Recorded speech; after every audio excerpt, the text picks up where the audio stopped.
A paz do Senhor a todos os irmãos.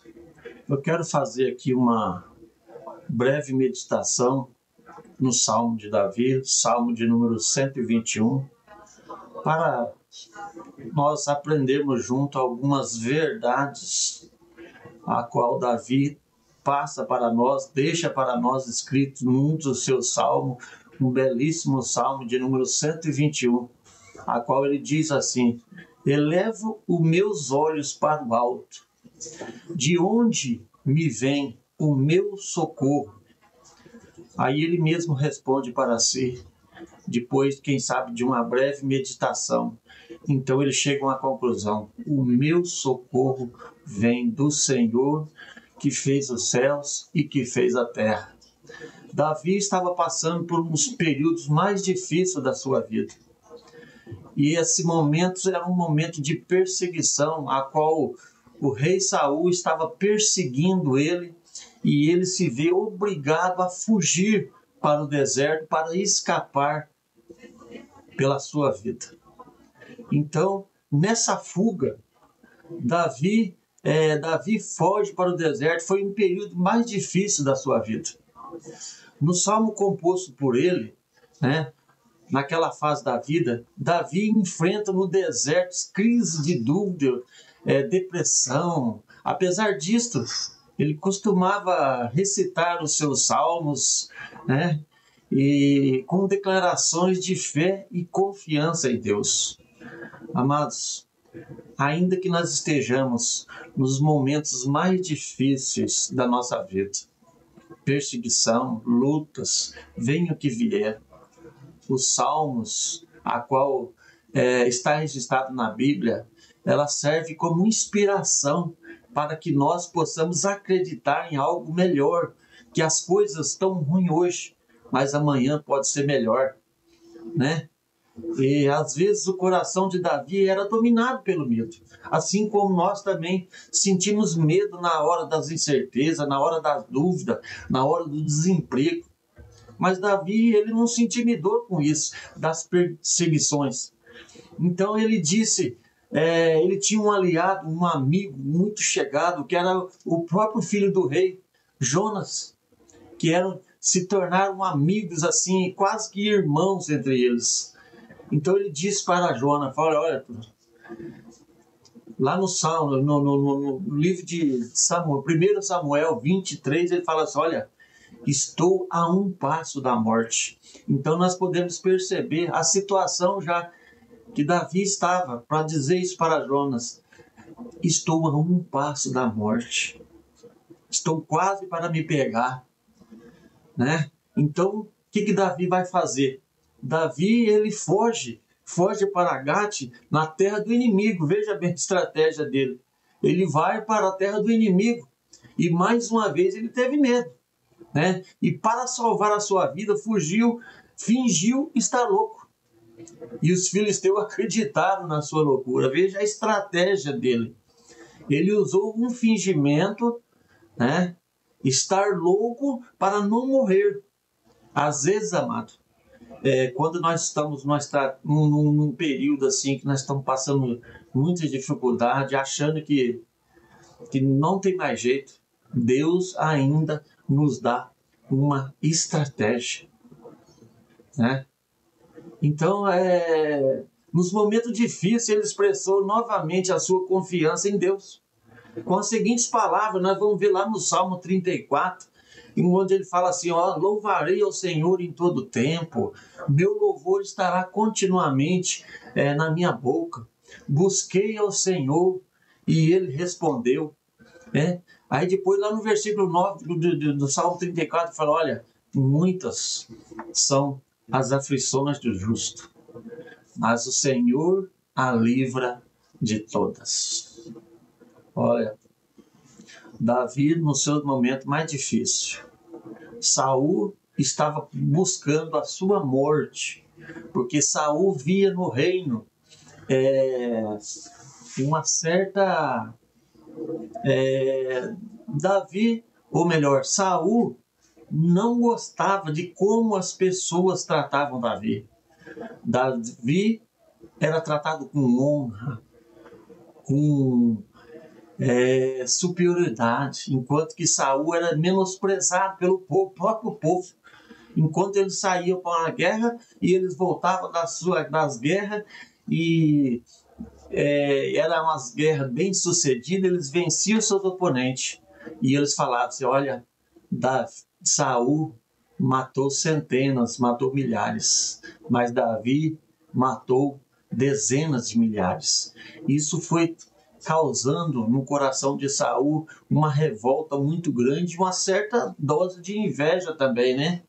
Então isso fez com que ele buscasse matar Davi pela sua arrogância. Ele já era o rei, ele não precisava disso, mas o orgulho, né, de ser o rei e queria a glória para ele, então ele buscou matar o seu próprio companheiro, a qual ele buscou lá da casa de Jessé para estar na sua casa.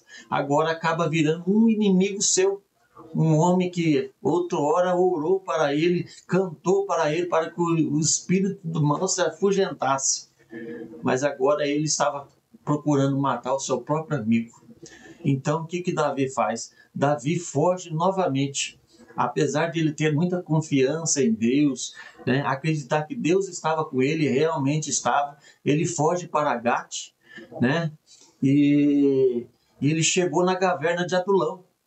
E ajuntou-se a ele membros da sua família e mais 400 homens mercenários dispostos a lutar por ele. E foi nesse período duro de Davi, não podia confiar nos novos soldados inexperientes. Veja que ele faz novos aliados. Ali 400 homens, né, se ajuntou a ele, um grande exército, mas são pessoas bárbaros, pessoas que ninguém dava nada, pessoas que não tinham experiência de guerra. Então, todos os dias Davi colocava a porta da caverna, olhando para a montanha, esperando conseguir novos recrutas para batalhar em seu apoio. Porque ele sabia que tinha homens ali, mas não tinha experiência de guerra. Ninguém estava preparado, só eram homens que não tinham preparo, um armamento de batalha, mas estava do lado de Davi, gostava de estar com ele, né?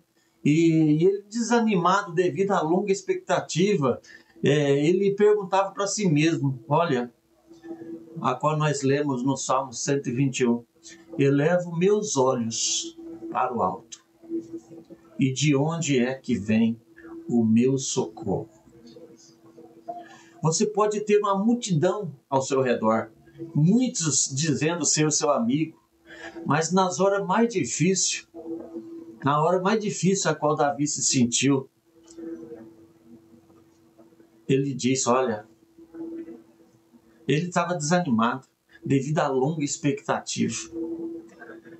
Então, ele clama por socorro. Ele fala, eu levo meus olhos para o monte, e de onde é que vem o meu socorro? Então ele responde para si mesmo, o meu socorro vem do Senhor. Eu tenho aqui, meu dispor, 400 homens, mas são homens inexperientes, ainda precisa ser experimentado, precisa ser forjado, precisa passar por uma experiência, precisa ser treinado.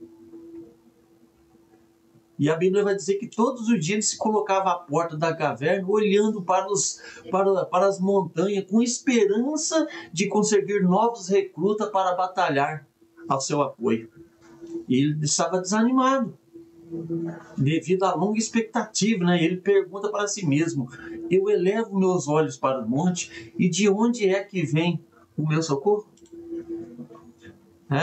Então ele acaba respondendo para si mesmo, o meu socorro vem do Senhor que fez os céus e a terra. Você pode até ter assim ao seu lado uma multidão ao seu redor, muitos dizendo ser seu amigo, mas na hora mais difícil que você mais precisar, somente Jesus vai poder te ajudar. Somente Jesus. Ao primeiro teste, eles somem. As pessoas que dizem ser seu amigo, que vai estar sempre ao seu lado, quando surge um momento mais difícil, você olha do lado, você está sozinho. Davi estava ao lado de 400 homens, né? Mas ao mesmo tempo ele se sentia sozinho. Por isso ele fala assim: olha, eu elevo os olhos para o monte, e de onde me vem o socorro? Aí ele responde para ele mesmo: o meu socorro só pode vir do Senhor, que fez os céus e a terra. Gideões passou por isso também. A Bíblia tem vários fatos a qual pessoas que estão talvez com multidões de pessoas, mas também na hora que as coisas ficam difíceis, na hora que a situação aperta, e as pessoas muitas vezes se sentem sozinhas. Gideão tinha 32 mil, né? Se você pegar lá em livro de Juízes, capítulo 7, versículo 3, Gideão tinha 32 mil homens para lutar, né, a seu favor. Mas o próprio Deus manda ele fazer um teste com esses 32 mil homens. O que ele faz então? Leva esses homens para o rio, né? Ou seja, antes de levar esses homens para o rio, primeiro ele pergunta, coloca todos em posição e pergunta para aqueles homens: quem de vocês for covarde, for medroso, não serve para essa guerra. Então eu peço por vocês, se você é covarde, sai fora. Aqui não tem lugar para covarde. Aqui não tem lugar para medroso. Essa guerra não é lugar para quem tem medo de lutar. O que aconteceu? Daqueles 32 mil homens, 22 mil foram embora. 22 mil que estavam ali apenas fazendo números. Não estava querendo lutar, estava ali fazendo número. Aquelas pessoas que vai pelo calor da emoção, que vai onde tem grandes multidões. E agora, Gideão, quando olha, tinha ali para ajudar naquela batalha, 10 mil sobraram. De 32 mil, 22 foram embora, sobrou 10 mil. Gideão, quem sabe, pensou com ele: agora eu vou vencer a batalha, tenho 10 mil ao meu lado. Mas Deus fala: ainda não, Gideão, é muita gente. Você precisa saber que quem vai lutar nessa peleja sou eu. É eu que estou na frente dessa guerra, não são pessoas. Você não precisa de 10 mil pessoas para estar do seu lado. Eles precisam saber que é eu que estou nessa guerra. Vocês precisam confiar em mim. Faz um teste com esses 10 mil. Leva eles para o rio e coloca lá, faz um teste com ele. Aquele que lamber a água como um cão, você põe à parte. E aqueles que ficar desatento, com a cara enfiada na água, você tira as partes. Resumindo, reprovaram no teste mais 9.700. Sobraram apenas 300. Aí Deus fala: olha, é com esses 300 é que você vai vencer essa batalha. O que nós podemos aprender com isso? Que muitas vezes não é a multidão que vai estar te ajudando. Nas horas mais difíceis, você não vai ter uma multidão de pessoas do seu lado. Nas horas mais difíceis, quem vai estar lutando por você, vai estar a favor da sua causa, são, às vezes, 2 ou 3 pessoas, quando muito uma, que vai dizer: conta comigo, estou com você nessa batalha. Não adianta contar com multidão. Multidão, ela só serve para tropeço. Quando nós olhamos para a Bíblia, e a Bíblia fala de uma multidão, nem sempre foi sinônimo de bênção. Às vezes a multidão foi apenas para atrapalhar. Nós vemos o caso daquele aleijado, né? Ali no Mateus capítulo 8, que aquele coxo, né, chega diante de Jesus, tinha ali uma multidão, né? Era um leproso. Não era coxo, era um leproso. E aquela multidão tudo se apertando, aquele leproso ali no meio daquela multidão, o que ele faz? Ele se ajoelha em sentido de reverência. Enquanto os outros ficavam ali se acotovelando, ele se prostrou em sinal de referência, de reverência ao mestre. Então ele fala para Jesus, Jesus olha para ele, ele não chega, Jesus quem sabe, intimando Jesus ou fazendo com que Jesus fosse obrigado a te curar. Falou: Jesus, se tu queres, se podes, eu sei que tu pode, mas se for da tua vontade, me cura. Jesus olha para ele, olha, se você crer, você será curado. E diz a Bíblia que aquele homem leproso foi curado instantaneamente. Então veja que no meio da multidão, somente um homem foi curado. Somente um homem recebeu a sua bênção. Significa que nem sempre a bênção era para todos. A bênção é para aqueles que se prostram e se reverenciam em buscar a presença do Mestre, com humildade, com perseverança, sem olhar ao lado a quem, mas apenas acreditar que o Mestre vai fazer algo a seu favor. E ele alcançou a sua vitória. Assim somos nós também. Não devemos ficar apenas dependendo dos outros, mas cada um dependendo de si mesmo. Está com dificuldade, está difícil, entra no seu quarto e clame a Ele. E Ele vai saber recompensá-lo com aquilo que você precisa. Esse é o nosso Deus. O próprio Jesus, ele fala, olha, lá em Mateus capítulo 11, versículo 28, vinde a mim, todos que estáis cansados, estáis sobrecarregados com tantas coisas, e eu vos aliviarei. Toma sobre vós o meu jugo e aprende de mim, que sou manso e humilde de coração. Jesus está sempre pronto para te abençoar. Abra o seu coração para Ele, entregue o seu caminho para Ele e Ele fará tudo por você. Amém? Que você possa ficar então com essa palavra, né? Que Deus possa abençoar o seu dia, né?